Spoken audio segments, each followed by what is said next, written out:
resolve that entity, or instantiate that entity, and then basically when it gets dereferenced, it makes the request. The great thing about this thing is that it works cross-domain, there's no warning, and you get the response too, because you get the resulting XML document. So this is perfect for our purposes. So we can go out to a server, it sends something back which is XML, it just gets slotted straight into that document, we read it, and then we have our bidirectional communication.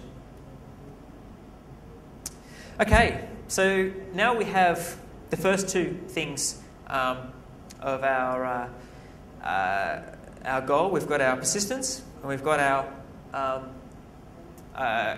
communication back to our controlling server. What can we do from here? So when I first looked at this, I thought, well, if you could get the script to persist, then well, you're probably going to have a you could talk to the browser, steal the cookie, and it'd be totally cross-domain and be all great. Turns out it's not quite that simple, because unlike some of the other things like Flash and Java, Acrobat doesn't actually have a nice way of getting back to the browser. I'll go through some of them and what does and doesn't work, and I'll explain why. So first of all, you have post message, which basically you have to set up handlers in both Acrobat and JavaScript, and then you can talk to each other. You have submit form with the JavaScript URL. Unfortunately, that doesn't work anymore. It's been patched in 9.1, so you can't do that anymore. And I also tested, it's not just submit form. Pretty much, I couldn't get it to work with any JavaScript, any function. And so that's kind of out. But the other way to get data back into PDF is basically just defining it in the URL. But it's not really what we want, because what we really want is something in Acrobat that can reach out and grab the data from the browser. So basically, post message is the only one we can really do that with. So this is basically how you set it up. You set up a message handler, it's defined in bold there, and on message you do something like grab the cookie or whatever. And then you send it back to the PDF. Inside the PDF, you have a message handler object, and then you call this.hostContainer.postMessage. The problem with this is obviously you need to define some JavaScript in the page that's hosting the PDF, which basically ties that PDF to that page if you're going to do anything useful. So thereby removing any sort of advantage you had around just grabbing it and going to a page, or getting a reference to a window and grabbing data out of a window. So that kind of pretty much neuters any sort of attack directly towards the browser anyway. As I said before, okay, there is this.submit form, but it's been patched, and if they haven't patched, then well, you could just, there's plenty of command execution bugs in older versions of Acrobat, so if you're going to attack older Acrobat, you may as well just do command execution. So, talking to the browser, no, not really so possible. How about keylogging? That was what the Calabero attack was talking about, grabbing focus and stealing keys and that sort of thing. Again, not being able to talk back to the browser, like with Java, you've got Live Connect, you can just call stuff as long as you've still got access to a valid window object. PDF, you don't have that, so yeah, pretty much out, fortunately. Port scanning, though, is certainly possible. We were a little PDF port scanner. We used the soap.connect method, so we were obviously doing it in Acrobat Pro, but it works just the same using the XML method I was talked about earlier. Basically, you just attempt a connection based on whether it fails or it times out or whatever the error message you get back. Then you can decide if it's a rudimentary way. Would you actually do it? Nah, I don't know. It's not that exciting.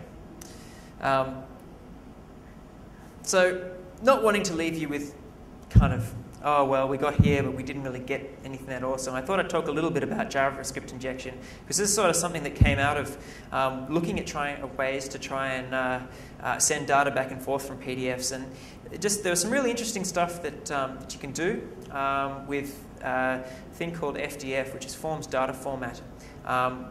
So basically, Acrobat has a mechanism for submitting and loading data called Forms Data Format.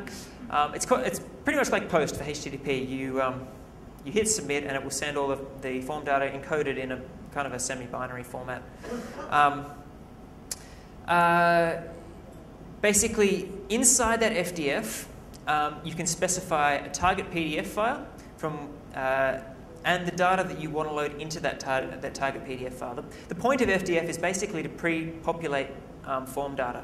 So you could give someone a form and it would fill out maybe their name and address or something like that for them. But there's no check to ensure that the FDF is loaded from the same domain as the PDF. And the other thing is that the target file URL can be a JavaScript URI. And I'll just explain how both of these can be. You can do some pretty interesting stuff with that.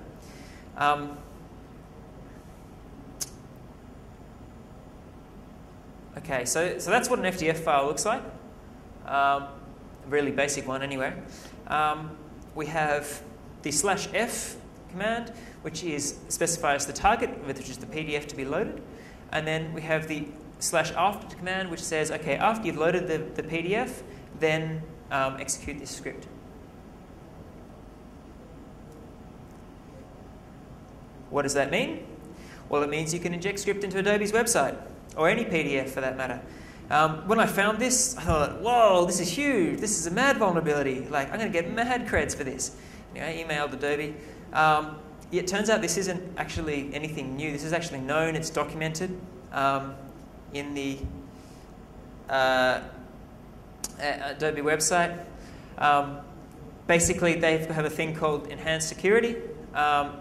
If you enable enhanced security, it prevents FDF injection. But it's not enabled by default. Okay, so, you can inject script into a PDF, big deal, it's not the browser, you don't have the cookie. What? One thing you could possibly do, if you know the exact URL of a PDF, you could steal the contents of that PDF. Basically, you send them an FDF file which has the target PDF, some script that gathers the content, and then sends that content off to somewhere else. The only thing when I tried to do this, even the XML channel resulted in a warning to the user. It's a fairly cryptic kind of warning. It just says it's trying to connect to a site. If it was a site you trusted, you might say yes anyway, so it's not great either way. But if there was another channel, for example, if you were able to maybe do it through DNS exfiltration, you could probably get the data out that way maybe. But more of an impact is you can actually do XSS through a multi-stage, basically, attack. Basically, because it doesn't check the file, or the F parameter contains JavaScript, or you can use a JavaScript URL there. You can use you can put in JavaScript now. So if we went back to where was it? So if I put JavaScript in there and open it up, I'll get JavaScript alert, whatever.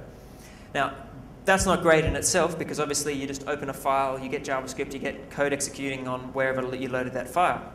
However, if we use a multiple stage attack, basically we do XSS. So we first of all launch our previous FDF like we did before. We open our victim PDF here. So first of all, we get our FDF, then we load our victim PDF, then we run our code, which submits back to our alert PDF. We get a warning. So, damn, we were so close, we almost had XSS. I don't know, maybe a user clicks yes, maybe they click no, but nah, it's not so great. What we really want is no warning, which is possible. One of my colleagues, Alex, noticed that if you use a redirect, you don't get a warning. So basically, with this attack, you load the FDF, then you load the victim PDF, and then instead of going straight back to your site with a malicious FDF, you bounce yourself off a redirect on their site, and then you get your JavaScript, your FDF that has the JavaScript in it, and then you win. I guess the implication there is if you have PDF and you have Open Redirect, you have XSS on your site. Not as cool as the FDF bug from a couple of years ago, but still kind of interesting. There's some interesting implications for the ghosting attacks I was talking about. Now,